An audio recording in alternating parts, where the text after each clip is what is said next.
Rencontre avec Nathalie Lefebvre, l'émission consacrée à la découverte de personnalités inspirantes. Bonjour mes très chers auditeurs, absolument ravis de vous retrouver pour une toute nouvelle émission Rencontre. Alors aujourd'hui c'est une rencontre qui n'en est pas vraiment une, je fais la liaison. On a le grand plaisir de retrouver une femme qui a été sur cette antenne déjà présente à plusieurs reprises. On avait même lancé à un moment donné des émissions, des portraits de rencontres, de personnalités inspirantes. C'est à la fois une journaliste, une passionnée de danse, qui est devenue sophrologue, qui s'est passionnée au fur et à mesure de son expérience personnelle et professionnelle par ses outils de développement personnel. Donc aujourd'hui, elle a son cabinet où elle vous propose de la sophrologie. Elle s'est passionnée par la méditation. Et donc, elle vient nous parler aujourd'hui de son ouvrage qui est disponible aux éditions First. La méditation, c'est la vie. Pourquoi ça me fait du bien? Les conseils pour commencer, les clés pour pratiquer. Bonjour Gaëlle Piton. Bonjour Nathalie. Merci de ton invitation. Je suis ravie de te re-rencontrer. On se rencontre à chaque fois en même temps. Exactement, dans des périodes de vie un petit peu différentes. Ça faisait longtemps qu'on s'était pas croisés, je pense même depuis la fois où tu m'as proposé ton antenne sur IDFM, puisque tu animes une émission chaque mois, des fourmis dans les jambes, une super émission d'ailleurs que les gens peuvent suivre en direct. Est-ce que tu pourrais nous donner la tranche horaire à laquelle Alors c'est le 4e mardi du mois de 15h à 16h en direct sur IDFM. Alors IDFM, ça s'écoute sur le net, sur idfm98.fr ou sur la FM, encore pour l'instant 98.0 en Ile-de-France. Alors, chère Gaëlle, cet ouvrage, raconte-nous un petit peu justement quelle a été peut-être un moment l'envie à l'origine de ce livre sur la méditation. Je le disais, tu es devenue sophrologue de par tes expériences de vie. J'imagine que la méditation, c'est un outil aussi qui était présent lorsque tu as découvert la sophrologie. Oui, il était présent de manière personnelle, parce que moi je pratique la méditation depuis des années, pas encore de manière professionnelle, c'est-à-dire j'avais pas de certification, on va dire pour ça, mais oui, c'était déjà même en amont de la sophro, et c'est un très bon complément. Il y a des grandes ressemblances entre les deux disciplines, mais aussi des petites différences, et je trouvais qu'ensemble, ça pouvait accompagner davantage de problématiques, aider davantage de gens, et ça avait du sens, voilà. Donc oui, elle était déjà là. Donc le livre, il est né d'une envie de transmettre. Alors on évoquait avant de démarrer cette émission qu'en effet, tu t'es rendu compte pendant l'écriture de cet ouvrage qu'il y avait beaucoup d'hommes qui parlaient de méditation et que tu étais peut-être d'ailleurs la première à mettre leur nom en lumière lorsque tu parlais de ce sujet-là. Donc des femmes qui parlent de méditation, c'est finalement assez rare. Je pense qu'il y en a. En plus, je prétends pas connaître tous les ouvrages. J'en connais un certain nombre, mais peut-être pas tous, sans doute pas tous. Mais en tout cas, en termes de visibilité, alors c'est pas pendant l'écriture de l'ouvrage que je me suis posé cette question, c'est vraiment par l'interview d'un journaliste qui m'a renvoyé cette question. Et du coup, ça m'a interrogée en me disant, ça fait quoi d'être une femme qui écrit sur la méditation, chose à laquelle j'avais pas du tout pensé. Mais effectivement, quand moi je cite des grands noms, je cite Mathieu Ricard, Fabrice Midal, Christophe André, pour qui j'ai beaucoup d'admiration et dont je respecte le travail, je les cite allègrement d'ailleurs dans l'ouvrage. Et les femmes que je cite, c'est plutôt des femmes qui écrivent sur la méditation pour les enfants, effectivement. Et voilà, je souris maintenant quand je vois mon livre à côté de celui de Mathieu Ricard, c'est drôle. Oui, je pense que c'est important et ça a pris une autre dimension, effectivement, dans la promotion de mon livre, je pense. C'est un joli clin d'œil d'être, j'imagine, aux côtés de Mathieu Ricard ou de Christophe André, qui sont des hommes qui ont fait beaucoup aussi pour faire connaître la méditation auprès du grand public. Je suis très honorée. Au départ, ça m'a fait drôle. Je me suis un peu frotté les yeux, genre, est-ce que je rêve ou pas? Mais je me sens dans la filiation, moi, de ces personnes-là, à ma toute petite échelle, donc j'étais plutôt honorée, Alors moi, je me souviens qu'on s'était retrouvés autour des micros il y a quelques années avec un collectif, je crois que c'était une association de femmes. Alors il y avait des femmes autour des micros, je sais pas si ça incluait que des femmes. En Seine-Saint-Denis, vous proposiez une journée porte ouverte pour découvrir des activités auprès des jeunes, justement pour leur faire connaître des outils comme la méditation. À ce moment-là, on avait parlé de toi, de ta transmission. Tu accompagner des enfants à méditer dans les écoles. Alors ça, c'est une belle expérience, j'ai envie que tu nous en parles. Alors, je pense que tu fais référence au collectif, effectivement, des médecines douces à Saint-Denis. Alors, on faisait une action pour les Dionysiens, pour les habitants de Saint-Denis. Effectivement, alors il y a du yoga, l'art-thérapie, la naturopathie. Enfin, on s'est mis ensemble parce qu'on est sur un territoire particulier où on entendait beaucoup dire qu'il n'y avait pas de médecine douce à Saint-Denis, ce qui est totalement faux, que c'était pas pour les gens de Saint-Denis, ce qui est totalement faux. Et moi, j'habite Saint-Denis, je vis à Saint-Denis. Saint-Denis et j'avais très envie d'exercer vraiment aussi mon métier à Saint-Denis. Donc en libéral et depuis, donc maintenant ça fait 6 ans puisque c'est la 4e année mais je suis partie pour 6 ans, j'ai un marché moi avec la ville de Saint-Denis de lutte contre la violence et le stress à l'école. Donc je travaille avec des écoles, des collèges, avec les élèves mais aussi maintenant je forme les enseignants et je donne des ateliers aux parents. En fait j'ai vraiment envie de travailler avec le triangle et je les initie et même on commence à se perfectionner aux techniques de la sophro et de la méditation pour cultiver l'attention, la concentration, développer enfin surtout des qualités d'être humain un peu plus présents.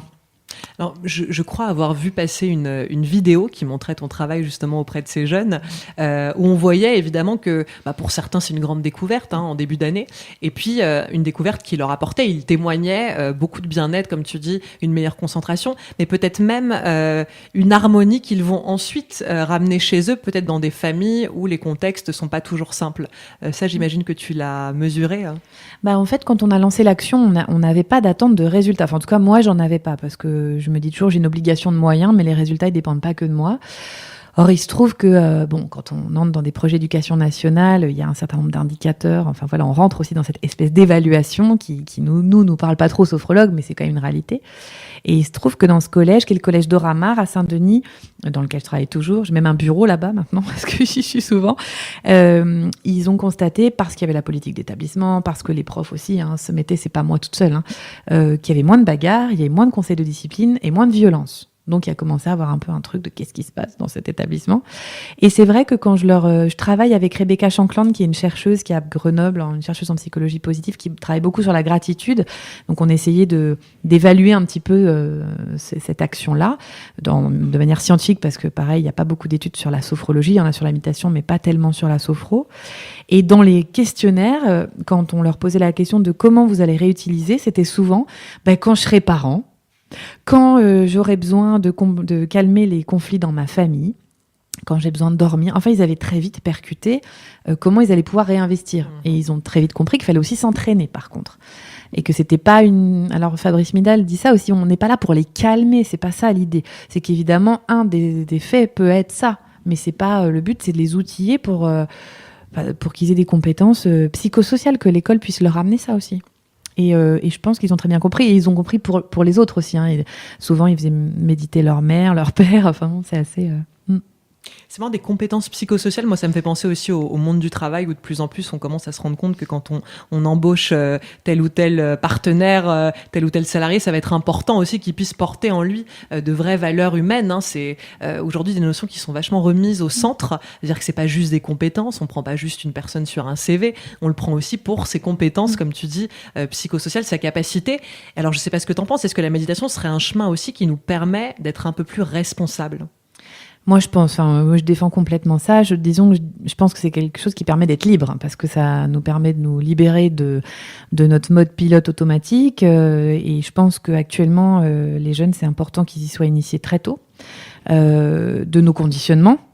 Il y a des territoires où on parle beaucoup de conditionnement religieux. Alors moi, c'est pas ce que je développe, parce que je veux pas du tout être identifiée comme proposant une action qui lutte contre la radicalisation. Mais bon, c'est une thématique qu'il y a sur ce territoire quand même. Donc oui, bien sûr. Moi, je pense que ça les rend plus libres et du coup, oui. Plus libre aussi, tu le disais, de nos conditionnements, de nos croyances. Je sais que dans le milieu du coaching, en effet, souvent on aborde avec les gens qu'on accompagne cette notion de « Ok, il va falloir que tu prennes conscience des croyances que tu es en train de porter en toi et qui ne t'appartiennent peut-être pas, qui viennent de ton éducation, de ta famille, de la société. » Et souvent, le chemin de prise de conscience est peut-être le chemin le plus difficile. L'outil qu'est la méditation nous permet, selon toi, de prendre conscience de nos croyances. Oui, je pense, alors par un chemin un petit peu détourné, c'est-à-dire on prend conscience de l'expérience et du fait que, par exemple, la première expérience, c'est de me faire le calme. Et souvent, pour les élèves, c'est hyper compliqué de faire le calme. Ils se disent, le calme, ça m'angoisse. De toute façon, moi, je supporte pas, je suis quelqu'un d'actif. Et puis, donc, je leur dis, ok, donc tout ça, c'est d'accord, mais on va essayer de faire comme si on était des observateurs et on va voir ce que nous dit l'expérience. Et après, on donnera la conclusion. Et en fait, ils se rendent compte que, c'est pas toujours très angoissant, mais des fois même ça fait du bien. Souvent ils me disent ouais madame, ça fait du bien, on n'a jamais ça, et que le silence, ça apaise aussi. Donc par leur expérience, le fait qu'ils portent pas de jugement dessus, ou en tout cas qu'ils essaient de se dire on portera un jugement une fois qu'on aura expérimenter les choses, je pense que c'est un premier chemin vers la libération des croyances, justement. C'est-à-dire, la croyance, ça va être de prendre un peu de recul par rapport à ce qu'on a accepté comme vrai, et de se poser la question, est-ce que dans mon expérience, ça fonctionne, ça? Oui, non. Et est-ce que ça me sert? Est-ce que ça me utile sert? aujourd'hui? Est-ce que c'est utile aujourd'hui? Est-ce que c'est moi qui décide délibérément, en toute conscience, justement, d'accueillir, enfin, d'accepter cette croyance et de la faire mienne? Oui, non. Donc, je pense que oui, c'est un premier chemin. Ouais. Puis pour prendre conscience aussi de cette voix qui nous raconte finalement à longueur de temps, à longueur de journée. Je pense à cette phrase de Jonathan Lehman qu'il emploie dans son TEDx où il dit « La petite voix dans ma tête est une connasse ». Bon, c'est une manière assez drôle de dire que notre pensée parfois prend une telle place en nous et puis on s'y identifie. Et c'est ça qui est peut-être un peu...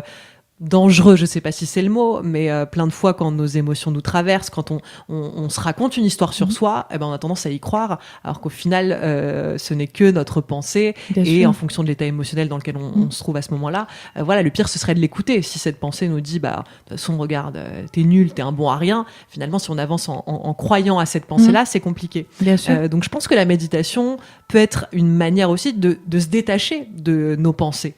Oui, et puis c'est vrai que quand je leur pose toujours la question, est-ce que ça vous est déjà arrivé de vous prendre la tête? Alors évidemment, oui. Alors, ok, on donne des exemples, on part de leurs exemples, en fait. Enfin, je pars de leurs exemples, et on arrive à la conclusion que, bien souvent, on nourrit un peu le petit monstre, on le fait grossir, on lui donne à manger, quoi. Et il le voit des fois dans leurs relations, même avec les filles, les garçons, enfin bon. Et du coup, je leur dis, là, on va essayer d'expérimenter le fait qu'on va, à chaque fois qu'il va y avoir une pensée, vous allez la laisser passer. Genre, on s'occupe pas tout de suite, on l'accueille, bienvenue, et vous allez revenir à votre respiration. On va faire cette expérience. Donc là, ils me regardent en me disant, mais qu'est-ce qu'elle va nous faire, celle-ci? Et en fait, je pense que par l'expérience, il n'y a même pas besoin de définir et d'expliquer. Ils ont tout à fait compris ce qu'on est en train de faire. Donc ça résonne. Donc ils le voient d'abord plus peut-être chez les autres, parce que c'est toujours plus simple de voir chez les autres. Et ensuite, ils commencent à se dire, mais du coup, donc si je me mets en colère et que je nourris ça, je peux décider de plus nourrir cette colère. Elle est là, mais je peux... Et là, ils prennent conscience, je pense, de leur libre arbitre et de leur liberté. Et pour moi, ça, c'est le plus important. Donc de leur offrir du recul, en fait, sur eux-mêmes, une plus grande conscience d'eux-mêmes. C'est vraiment ce qui manque beaucoup aussi à l'école. Et finalement, à travers des intervenants comme toi, c'est une manière d'amener un peu plus de connaissance de qui l'on est. Et c'est pas des choses que l'on fait. Là, tu me disais que tu partageais souvent une vidéo sur les émotions pour apprendre en fait à ces élèves ce que sont nos émotions, peut-être les messages qu'elles viennent nous délivrer, et elles en délivrent toujours, donc leur aider à avoir un peu plus de conscience d'eux-mêmes. Et j'imagine que, comme tu le disais, sur tout l'environnement qu'est l'école, ça amène beaucoup plus de paix, moins de bagarres, aujourd'hui. C'est même mesuré, j'imagine, pour les maîtresses. Oui, dans plus chez les petits, oui, bien sûr. Et puis les émotions, parfois, ils les confondent. Ils sont pas très au clair avec la tristesse et la peur. Enfin, c'est quoi la différence entre les deux? Ça s'exprime pas toujours pareil. Et puis, prendre du recul par rapport au contenu des écrans, parce qu'ils sont quand même très accros, et comme on l'est tous, un peu trop, je pense. Mais bon, voilà, c'est mon avis. Les informations sont pas forcément toutes vraies. Parce que par moment, ils font pas la différence avec toute l'histoire des fake news. Alors, il y a beaucoup de travail qui est fait par les enseignants là-dessus, justement. Mais c'est une autre entrée pour prendre du recul et puis apprendre à faire la part des choses. Ouais. Je pense que c'est... Alors, il faudrait beaucoup que ça se développe. On ne peut pas le faire en quelques ateliers, mais c'est des petites graines, quoi. Voilà, ces petites graines. Alors peut-être pour les parents qui vont écouter cette émission, tu es toi-même maman d'une petite fille. Selon toi, à partir de quel âge est-ce qu'on peut peut-être pratiquer la méditation avec son enfant, en famille, justement dans un cercle intime et familial? Je dirais à partir de 3-4 ans, c'est ce que préconisent les ouvrages. Après, avant 4 ans, avant 3 ans, les enfants, ils sont aussi sensibles à l'exemple des parents. Donc, il y a aussi beaucoup de choses qui passent comme ça, par le mimétisme. Voilà, le mimétisme. Et bien souvent, ça marche encore mieux que de forcer son enfant à méditer, ce qui, des fois, marche pas du tout. Donc, mais je dirais 3-4 ans pour sentir un peu les parties du corps, pour la respiration. Après, c'est des jeux, c'est sous forme ludique, c'est pas des exercices très longs, mais on peut le faire. Et moi, c'est ce que je propose à Saint-Denis. Il y a une maison des parents à Saint-Denis qui accueille pas mal d'ateliers, qui accueille un lieu d'écoute aussi. Et donc, chaque mois, je donne un atelier pour les parents. Donc, les enfants sont gardés. On propose une solution de garde pour que les parents puissent pratiquer, et un atelier parents-enfants, où là, c'est en famille. Bon, j'imagine que tu sens quand même qu'aujourd'hui, la méditation, c'est un peu un sujet qui est au cœur, alors non pas des préoccupations, mais même des solutions qu'on peut offrir à cette société. Aujourd'hui, tous les grands médias s'en emparent, on fait des gros titres. Voilà, comment tu vis, toi, aujourd'hui, en 2019, voilà, à l'aube de 2019, eh bien, ce développement de la méditation dans un petit peu toutes les sphères de notre société? Alors, je suis très contente d'un côté parce que je me dis que ça devient, ça se démocratise, c'est visible, etc. de plus en plus, et ça, c'est très bien. Après, je suis très attachée au sens que ça a, c'est-à-dire que quand je vois que c'est, par exemple, en entreprise, on m'a proposé beaucoup d'interventions que j'ai refusées parce que l'objectif, en fait, me semblait pas cohérent. C'est-à-dire, si c'est faire de la méditation pour davantage presser le citron des salariés, ça m'intéresse pas, quoi. Et la méditation, en fait, dans sa pratique, il n'y a pas d'objectif. Il n'y a même pas de but de se calmer, en fait. C'est-à-dire que des fois, la méditation, ça peut être hyper agité. Si le mental, il est hyper agité, l'expérience, elle sera comme ça. Donc, c'est important quand même de bien revenir à la base. Et dans mon ouvrage, j'ai vraiment essayé de revenir aux sources de c'est quoi le sens, qu'est-ce que ça veut dire la méditation et qu'est-ce que ça n'est pas. Parce que même si ça se développe, j'ai quand même l'impression qu'il y a énormément encore de représentations, de croyances autour de ça. Et voilà, c'est bien quand même cette notion de non-objectif, de rien à atteindre, elle est hyper importante, même en milieu scolaire, parce qu'il n'y a pas de résultat, il y a de réussite attendue, quoi. C'est pas ça l'objectif, c'est l'instant présent, c'est le moment présent. Donc dès l'instant où on respecte ce sens-là et que c'est pas à galvauder, moi ça me va. Mais bon, c'est pas toujours le cas. C'est-à-dire que quand on est dans l'attente d'un objectif, du coup, ça met une forme de pression. Et si on ne l'atteint pas, on se sent déçu. Même parfois, hein, je peux voir des gens qui veulent à tout prix méditer et qui finissent par avoir une mésestime d'eux-mêmes parce qu'ils n'y arrivent pas, parce que soi-disant, il faudrait méditer comme si on était, je sais pas, comme un moine, 10 heures ou 12 heures par jour. Enfin voilà, les gens se mettent une forme de pression, alors que j'imagine qu'en fait, l'outil qu'est la méditation offre et propose exactement l'inverse de ça. Bah, disons qu'il y a pas de but à atteindre, rien à chercher, rien à trouver. Donc, c'est quand même un peu déroutant parce qu'on n'est pas très habitué. Donc, c'est normal qu'au départ, on ait envie de faire des bonnes méditations. Mais justement, l'erreur serait de rester dans cet état-là, quoi. C'est pour ça que c'est important d'être guidé. C'est pour ça que c'est par un instructeur au départ, parce que pratiquer tout seul, on est confronté à toutes ces difficultés-là. Mais ça peut effectivement, comme tu le dis justement, entretenir un échec, alors que c'est pas du tout le but, quoi. Donc ça, il faut que ce soit clarifié. Et dans l'école, c'est vraiment important parce que les élèves disent « Ah, j'ai raté, j'étais pas détendu. » Donc hop, on se sert de ça. Donc non, ton expérience, c'est que tu n'étais pas détendu. Donc comment t'étais déjà? Parce que ne pas être, voilà, comment tu pourrais le formuler de manière positive? Qu'est-ce que t'étais? Alors qu'est-ce que tu ressentais? Et c'est OK, en fait. C'est l'accueil, c'est OK. Donc plus on cultive ça, plus on s'entraîne, en fait. On s'entraîne à faire ça parce que c'est pas du tout ce dont on a l'habitude. C'est drôle de pouvoir dire j'ai raté ma méditation. C'est vraiment représentatif d'un système scolaire où en fait on est jugé sur lui c'est un bon élève parce qu'il a réussi dans toutes les matières et lui non, alors qu'en fait cet élève-là pourrait être très bon dans des matières qui sont même pas proposées à l'école. Mais ce truc de rater, j'imagine que ça offre aussi et ça mène les élèves à beaucoup plus de compréhension de leur unicité, beaucoup plus d'indulgence d'être qui ils sont, sans avoir cette sensation d'être anormal parce qu'ils n'arrivent pas à coller au moule dans lequel on essaye de les faire rentrer. Oui, c'est ça. C'est pas. Alors, je pense que les enseignants en souffrent beaucoup. Hein. C'est comme ça. Le contexte, il est comme ça. Il y a de l'évaluation. Il y a beaucoup de choses qui sont tentées, enfin, quand même pour favoriser la coopération. Moi, je côtoie quand même beaucoup d'enseignants qui essaient de faire un travail vraiment formidable là-dessus. Après, le contexte est quand même ce qu'il est. Et il y a des choses qu'on peut pas bouger. Mais je pense que ça leur donne confiance aussi de se dire, bah voilà, ça c'est ta bonne note ou ta mauvaise note, c'est pas ton identité, c'est par rapport à un travail. C'est pas ce que tu es. Il y a le faire et l'être. On passe énormément de temps aussi à démêler les deux. Ce qu'on fait et ce qu'on est, c'est quand même pas exactement les mêmes choses.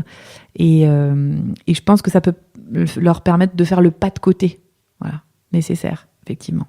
Mais ça s'entraîne parce que donc je les reprends souvent. Non, raté, pas de méditation ratée, pas réussi. Ou quand on fait décrire les phénomènes, souvent on me disent j'ai eu mal au dos parce que franchement la position, je devais pas être bien positionnée. Non, qu'est-ce qui s'est passé dans ton dos?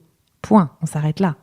Là c'est le côté aussi sophro de la phénoménologie, de prendre le phénomène comme ça et de s'arrêter, de pas le mettre dans des boîtes parce que on le fait tout le temps ça.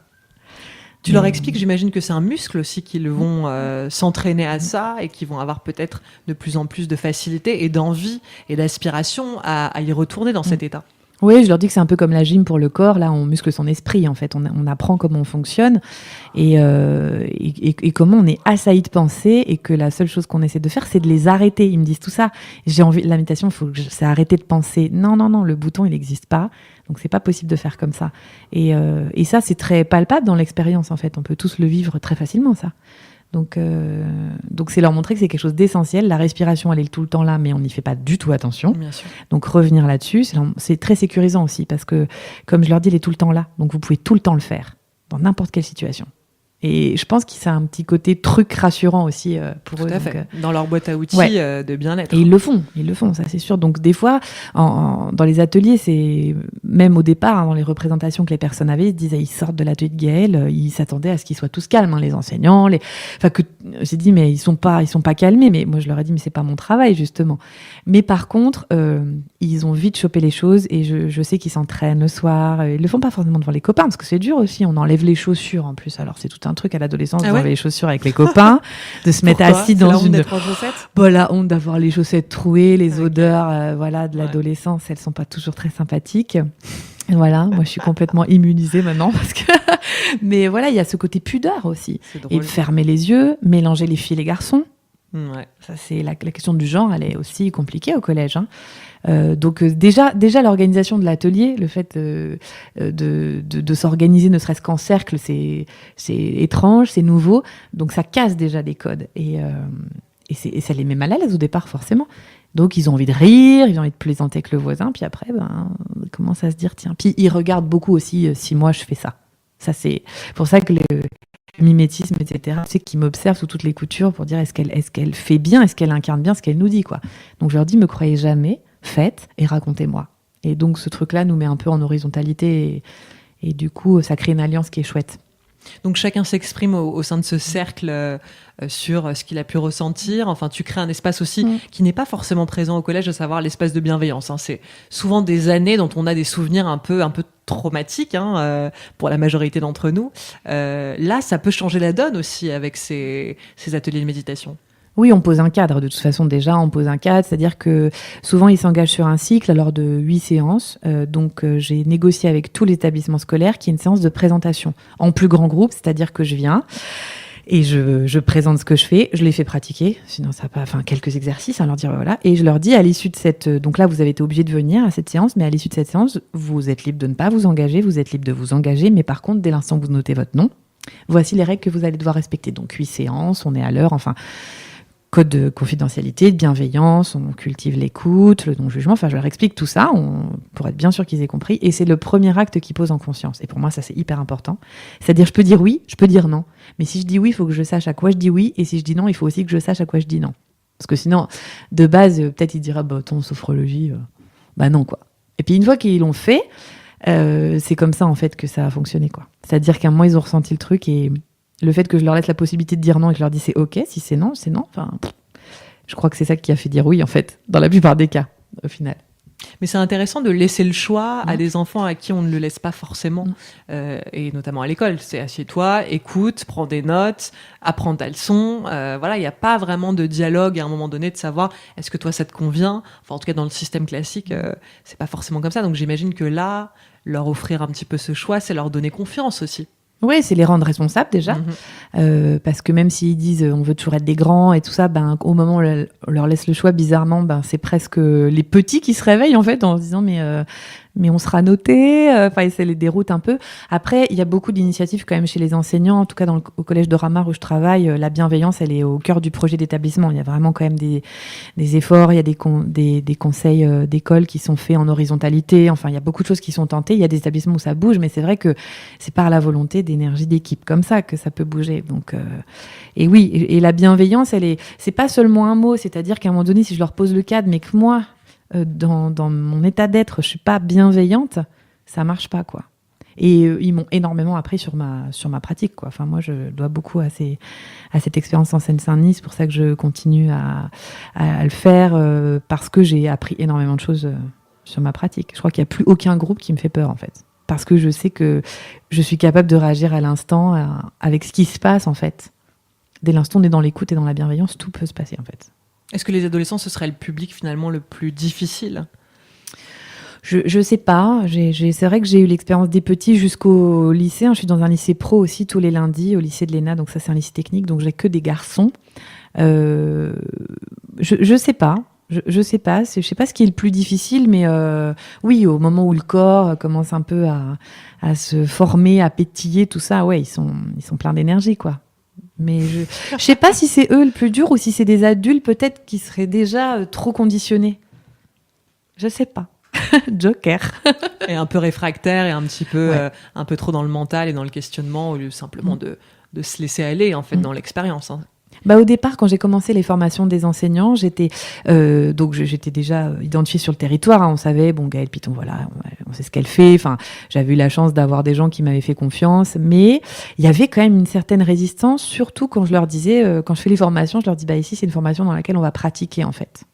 Donc vous pouvez prendre des notes, mais vous pouvez aussi ne pas en prendre. Et au départ, ils comprenaient pas trop pourquoi j'allais parler d'eux. Parce que c'était les élèves le problème, en fait, fallait calmer les élèves, c'était pas... Et le côté systémique de l'interaction de toi t'envoies un truc, donc forcément t'es en partie responsable de ça, c'était hyper confrontant. Au départ, c'est très violent de se dire, en fait, je suis responsable. Aïe. Et je ne pensais pas du tout que ça allait être aussi compliqué au départ, mais justement, en accueillant ça avec bienveillance, je sentais qu'on se redonnait ensemble le pouvoir de changer les choses, quoi. Mais il fallait déjà prendre conscience qu'on est responsable, et c'est très violent au départ. De se dire c'est pas ma faute en fait, mais si, mais donc ça a été là les résistances, j'ai dû les lever, et c'est le côté vraiment du coaching là qui m'a vraiment beaucoup aidé, c'est le fait d'avoir une multicasquette aussi et de pouvoir gérer ça, d'accompagner ça. Les résistances aussi que tu as levées donc pour l'écriture de ce livre, hein, je le disais en début d'émission. Ouais. C'est vrai que comme il y a beaucoup aujourd'hui de grands noms et qu'on parle énormément de méditation, c'était aussi faire face, j'imagine, à des résistances intérieures, de se dire ok, mais qu'est-ce que moi je pourrais ajouter. Et finalement, dans ce que l'on fait, on ajoute toujours ce que l'on est. Donc en soi, c'est unique. Donc ce livre, il est unique en son genre puisqu'il est l'expression de toi et de ton parcours et de tout ce que tu as pu expérimenter. Transcender en toi, transformer et aujourd'hui offrir au public, aux gens dans ton cabinet de consultation ou même à tes élèves que tu peux avoir en cours de méditation. Donc c'est une invitation finalement à prendre un temps pour soi. Moi, tu sais à quel point je suis dans la transmission de c'est important d'avoir des moments avec vous-même. C'est important de revenir à votre solitude, à votre intime, à votre intériorité. Je pense que c'est le premier pas aussi vers la responsabilité. Donc la méditation, je le pense, c'est un outil qui nous permet aussi de mieux nous connaître. Tout simplement, et sur un chemin d'évolution et sur un chemin où on a envie d'être mieux avec soi et pourquoi pas de s'aimer, eh bien c'est un outil qui peut aider. J'imagine que tu t'en es rendu compte. Oui, tout à fait. Puis l'amour de soi, j'en parle. D'ailleurs, je cite ton travail, Nathalie, parce que c'est vrai que c'est intéressant tout ce que tu as développé sur l'amour de soi, s'épouser, etc. Parce que, et c'est vraiment ça aussi que je dis beaucoup aux enseignants, c'est comment voulez-vous prendre soin des autres? Comment voulez-vous amener un enfant à la réussite, à découvrir ses forces, si vous-même vous n'avez pas identifié vos forces, si vous-même vous pouvez pas vous voir, si vous-même vous n'avez pas réglé vos trucs avec l'école, ça me semble compliqué quand même. Et c'est un vrai travail de tous les jours. Et voilà. Et moi, je continue aussi à le travailler moi. Enfin, je veux dire, quand même, quand on est thérapeute, quand on accompagne, je pense que même, et avec les années, vraiment, je me dis de plus en plus, mais peu importe l'outil en fait. Hein, ce qui est un gros cheminement, quelque part, c'est comment toi tu vas être nettoyé, comment toi tu vas t'accueillir, comment toi tu vas prendre soin de toi, parce que sinon c'est Fabrice Midal qui dit ça, soyez narcissique, quoi, parce que narcissique dans le bon sens du terme, c'est-à-dire c'est très mal vu, mais en même temps si on n'est pas en phase avec soi-même, on peut pas accompagner. Et c'est valable dans plein de champs. On peut pas accompagner une personne en fin de vie, on peut pas accompagner une personne âgée dépendante si on n'est pas bien positionné, c'est impossible. Donc je pense que la méditation, elle est aussi une proposition vers ça. Bien sûr. Non, puis l'importance de remplir son propre réservoir pour ensuite offrir ce qu'on a déjà fait naître en soi à l'autre. Je pense, je donne souvent cet exemple aux gens, mais si vous vous êtes pas offert du temps à vous-même, comment vous pouvez passer votre temps à l'offrir justement aux autres? Et à un moment, vous allez tomber dans ce qu'on peut appeler le sacrifice, et donc ce serait dommage de finir par se sacrifier en s'oubliant. C'est comme l'amour, si on passe notre temps à offrir notre amour aux autres, notre disponibilité, mais qu'on le fait jamais pour soi. Donc c'est de revenir en fait dans cet égoïsme éclairé et en effet de se faire un petit peu sa boîte à outils, hein, comme on le disait pour ses élèves, que ce soit la méditation ou d'autres. Hein. Aujourd'hui on parle aussi beaucoup de EFT. Enfin voilà, tous ces outils qui peuvent être à portée de main, et c'est le cas de le dire, voilà, qu'on peut pratiquer un petit peu partout, comme tu le proposes aussi. Hein, c'est peut-être des méditations guidées pour certains qui se sentiront plus à l'aise avec ça, des méditations libres pour d'autres. J'ai une grande question sur la visualisation et la méditation. Est-ce que pour toi, c'est finalement les deux faces d'une même pièce ? Je dirais que la visualisation, elle est présente dans certaines méditations. Elle n'est pas présente tout le temps. C'est-à-dire que la méditation de pleine conscience, la base, enfin la première méditation de pleine conscience, quand on apprend, c'est vraiment la respiration, c'est l'ici et maintenant. Les visualisations, par contre, sont très utilisées pour cultiver, par exemple, la bienveillance, l'amour altruiste, comme le propose Matthieu Ricard, ou même dans le bouddhisme, il y a beaucoup de visualisations de déités, etc. Mais c'est une certaine forme. Pour moi, c'est pas deux choses égales. L'une inclut l'autre, quoi. Je dirais ça comme ça, hein, là, comme à chaud. Mais ce seraient deux outils à utiliser peut-être pour des objectifs un petit peu différents. Ouais. Alors, dans le livre, ça s'appelle effectivement La méditation, c'est la vie, mais je propose plein d'autres outils. C'est-à-dire qu'à un moment, j'ai assumé que ce soit un ouvrage qui transpire mon expérience. Donc, moi, je suis très attachée, même avec les élèves, à cultiver la gratitude. C'est-à-dire qu'on la travaille. La confiance en soi, on la travaille, parce que pour moi, c'est un vrai travail. On apprend, on fait des exercices, quoi. Donc, il y a beaucoup d'outils empruntés, d'autres techniques pour se mettre en route, quoi. Le journal de gratitude, c'est quelque chose que je trouve super fort. C'est une petite boîte à outils que je propose, en fait, moi, et qui me semble complémentaire. Je vous parle de la CNV, par exemple, parce qu'à un moment donné, ça va aussi de soi, ça va ensemble, en tout cas, de s'exprimer, de s'écouter, puis de s'exprimer, d'exprimer ses besoins, tout ça. La méditation m'a emmenée à tout ça, donc voilà, je parle de ça aussi. Je suis pas juste sur la méditation de pleine conscience. Il y a plein d'autres outils, en fait. Et il y a surtout, j'ai essayé de soigner la bibliographie, et puis pour ouvrir, en fait, pour permettre aux gens de commencer, quoi. Je pense que ça s'adresse aussi à des débutants ou des gens qui aimeraient commencer le travail, même si on doit être toujours des éternels débutants dans la méditation. Voilà, pour moi, c'était important. J'adore quand il y a des bibliographies dans les bouquins, quand je trouve des liens Internet. Donc, bon, moi, j'ai fait ça pour le mien, quoi. Bon, puis il y a des petits encadrés qui vous invitent justement à mettre en pratique, parce que c'est ça qui est important. Évidemment, pouvoir offrir du savoir théorique à tes lecteurs, c'était, j'imagine, un des enjeux, mais leur offrir aussi un espace de pratique, c'est quand même d'autant plus important. Bien sûr. Donc ce livre, je le disais, il est disponible chez First Edition. Il est super beau, la couverture, elle est magnifique. D'ailleurs, je touche comme une enfant, mais voilà, il y a un petit relief agréable. Donc bravo, on rappelle à le titre, La méditation, c'est la vie. Il est disponible un petit peu partout, dans les Fnac, librairies, voilà, évidemment sur Amazon. On le cite quand même parce qu'on peut recevoir des livres très rapidement. Même chez votre libraire indépendant, je pense que vous pouvez le commander aussi. Merci Gaëlle Piton. Merci à toi Nathalie. Je vais donner ton site internet si les gens ont envie de pouvoir peut-être te découvrir dans d'autres activités, notamment celle de sophrologue. C'est www.gaelsofrocoach.com.